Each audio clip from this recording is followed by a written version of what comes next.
The church was filled with whispers, not of joy but of shock. The bride stood frozen, clutching a tiny newborn wrapped in a white blanket, her eyes wide with disbelief as the groom turned and walked away, leaving her abandoned at the altar. Gasps echoed, pity and judgment mixing in equal measure, while she tried to steady her trembling hands.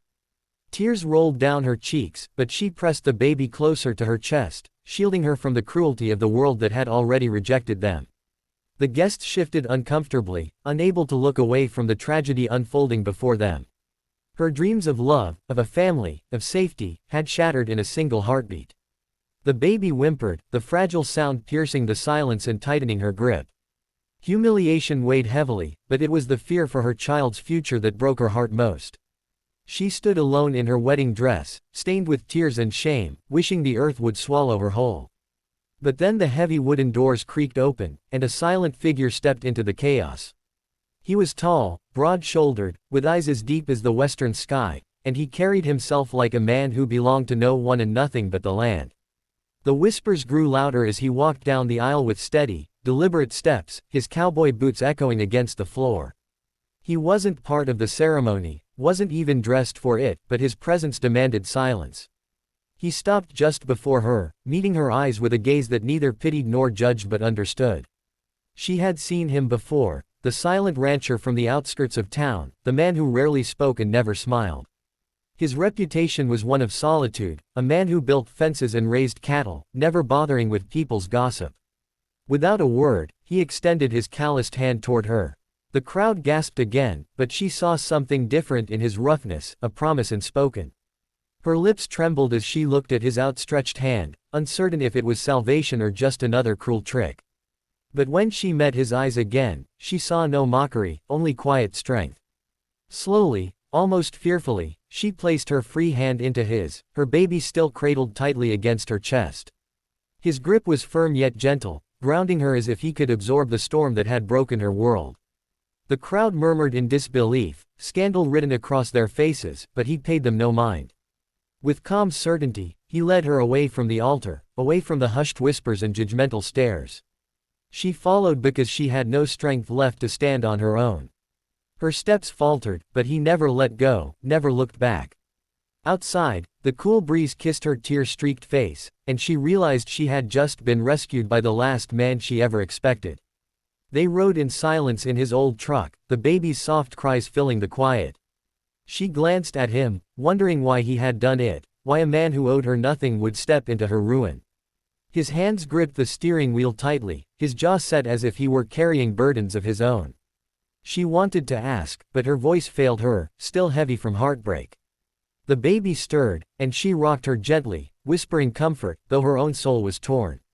At last, when they reached the long dirt road leading to his ranch, she realized he wasn't merely offering her an escape, he was offering her shelter. The house stood sturdy against the wind, weathered yet strong, much like the man beside her. He opened the door and gestured for her to step inside, still silent, but the gesture was enough. For the first time that day, she felt safe. Life on the ranch was harsh and unfamiliar, but it gave her no time to drown in sorrow.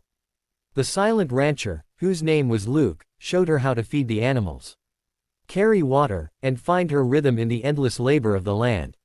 He spoke rarely, but when he did, his words were steady and kind. She discovered that his silence was not emptiness, but depth. He observed more than most, and when he chose to act, it was with purpose. At night, when the baby cried, he would appear at the doorway, offering his arms without question.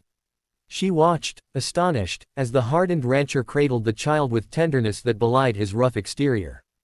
Slowly, her heart began to mend, stitched together not with grand promises but with steady acts of quiet care. The townsfolk, however, were not so kind. Gossip spread like wildfire, painting her as a desperate woman and him as a fool for taking her in. They whispered about the shame of a bride left behind, of a child without a father, and a man too reclusive to know better. At first, their words pierced her, each rumor reopening her wounds. But Luke never flinched when he heard them, never explained himself or defended her. Instead, he worked harder, building fences, tending fields, and standing taller against their judgment. She learned from him that strength was not in shouting back at the world, but in refusing to be broken by it.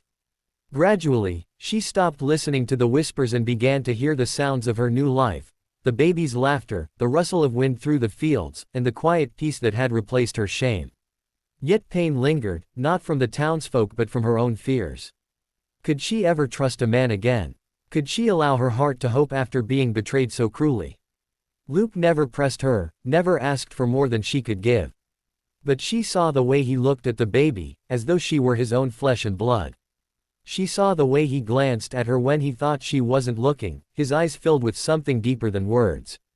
One evening, under a sky painted with fire and gold, she dared to ask him why he had stepped into that church, why he had taken her hand.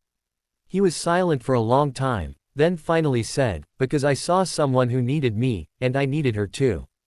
His voice was rough, but the truth in it melted the last of her fear. Seasons changed, and with them, so did their hearts. The baby grew stronger, filling their days with laughter and sleepless nights, but neither of them minded. She found herself smiling again, not because of fleeting dreams but because of the simple, steady love being built around her.